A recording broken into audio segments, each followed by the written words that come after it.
Bayangkan sejenak teman-teman, kalian sedang berada ribuan kilometer. Jauhnya dari rumah, di sebuah desa Jepang yang tenang, asri dan udaranya sejuk. Suatu pagi, kalian bangun dengan semangat yang tidak biasa, karena ada panggilan khusus dari kepala desa setempat. Ayo ikut kerja bakti. Di benak kalian, sebagai anak muda yang merantau, pasti langsung terbayang suasana ramai. Penuh canda tawa bareng pemuda-pemudi lokal Jepang kan? Sebuah kesempatan emas buat cari teman baru, cuci mata melihat kembang desa, atau sekedar bersosialisasi. Tapi kenyataan di lapangan justru memberikan tamparan realita yang mengejutkan. Begitu sampai di lokasi, yang menyambut bukanlah barisan anak muda yang gagah, atau gadis-gadis desa yang manis, melainkan punggung-punggung renta yang sudah membungkuk dimakan. Tochi Susia tidak ada pemuda lokal satupun. Desa itu sunyi dari suara anak muda, dan di momen itulah para pahlawan devisa kita, para TKI Indonesia, melakukan sesuatu yang tak hanya membersihkan selokan, tapi juga membersihkan kesepian di hati para lansia tersebut. Penasaran apa yang sebenarnya terjadi?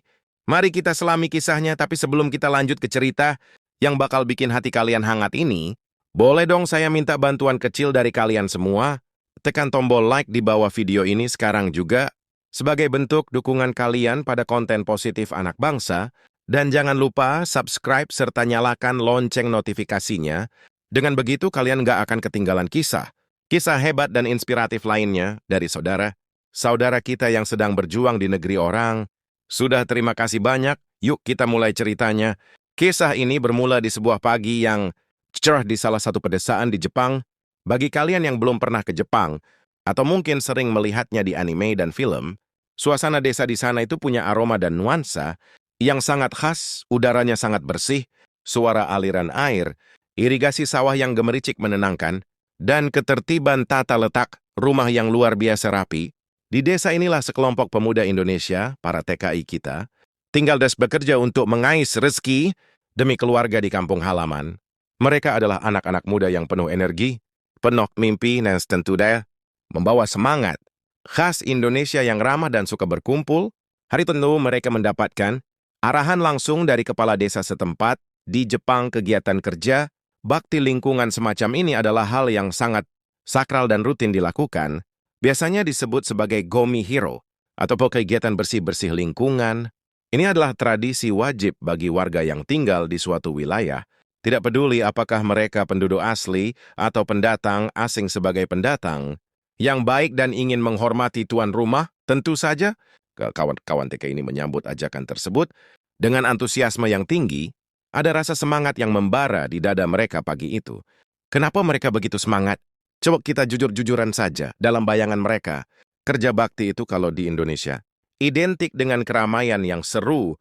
Kita membayangkan bapak-bapak yang mengangkut sampah sambil bercanda melempar gurauan, ibu-ibu yang sibuk menyiapkan gorengan dan kopi panas, serta pemuda-pemuda yang saling bahu-membahu mengangkat beban berat sambil tertawa lepas. Lebih dari itu, kawan-kawan TKI ini berpikir, wah, ini momen langka. Ini saatnya kita membaur sama orang lokal yang seumuran. Siapa tahu bisa kenalan sama pemuda Jepang, tukar pengalaman, melatih bahasa Jepang biar makin lancar, atau ya siapa tahu bisa bertemu dengan gadis-gadis Jepang yang selama ini jarang terlihat. Harapan-harapan sederhana inilah yang membuat langkah kaki mereka terasa ringan saat keluar dari asrama atau apato mereka. Medepa berangkat dengan langkah tegap, membawa peralatan seadanya, namun dengan niat yang maksimal, dan senyum yang merekah di wajah mereka. Siap berkontribusi, siap berbaur, dan siap menjadi bagian dari masyarakat desa tersebut.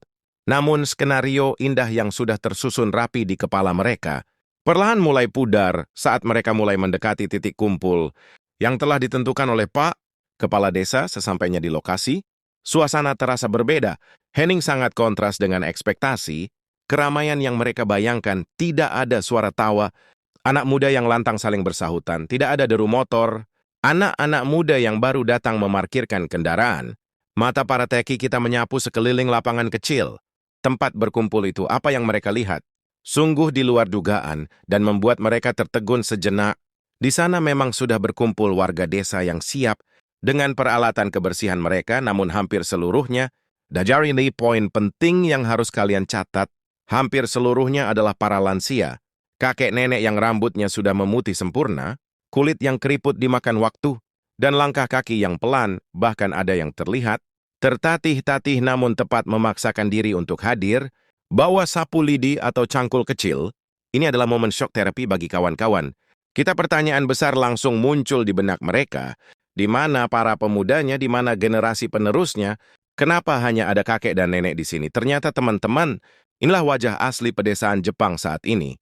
Sebuah fenomena nyata yang mungkin sering kita baca di berita, tapi kawan-kawan, Teki ini melihatnya langsung di depan mata.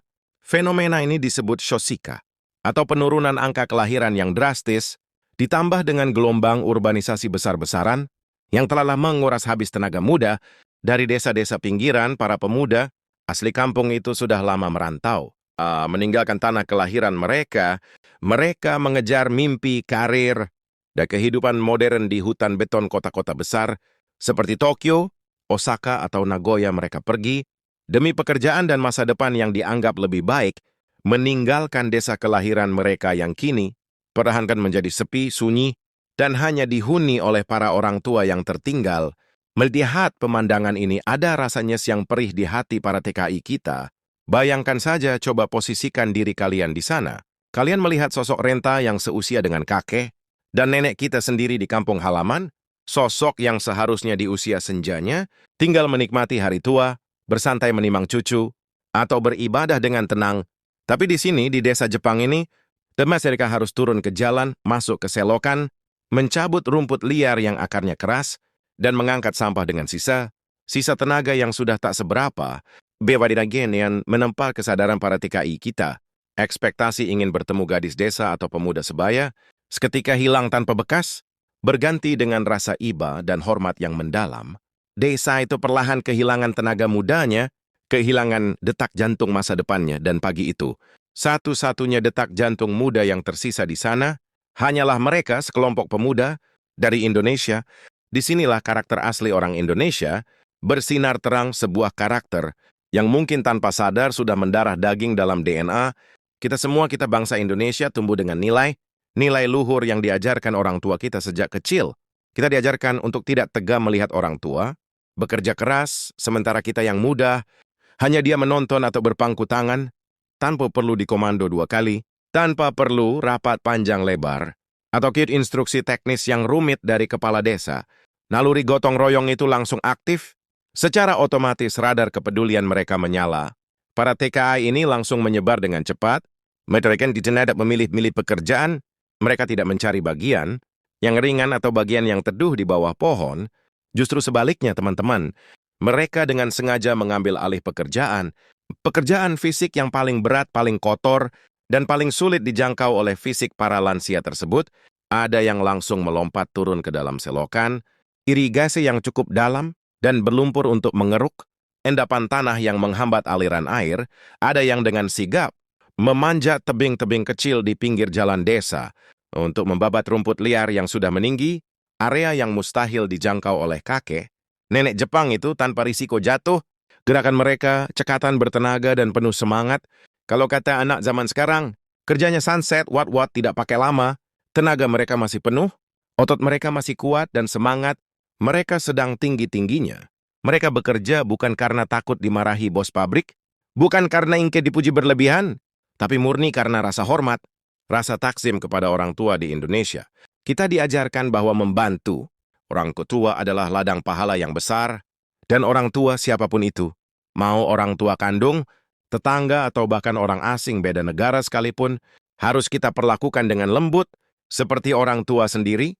Filosofi sederhana namun powerful inilah yang mereka bawa jauh dari Sabang sampai Merauke ke tanah Jepang. Sekarang mari kita coba lihat situasi ini dari sudut pandang warga lokal Jepang yang ada di sana. Para lansia ini awalnya mungkin hanya melihat TKI sebagai gaijin atau orang asing biasa yang datang untuk bekerja di pabrik atau perkebunan sekitar desa, hubungan yang mungkin selama ini hanya sebatas profesional atau sekedar saling menyapa. Ohayo gozaimasu saat berpapasan di jalan, namun hari itu pandangan mereka berubah 180 derajat.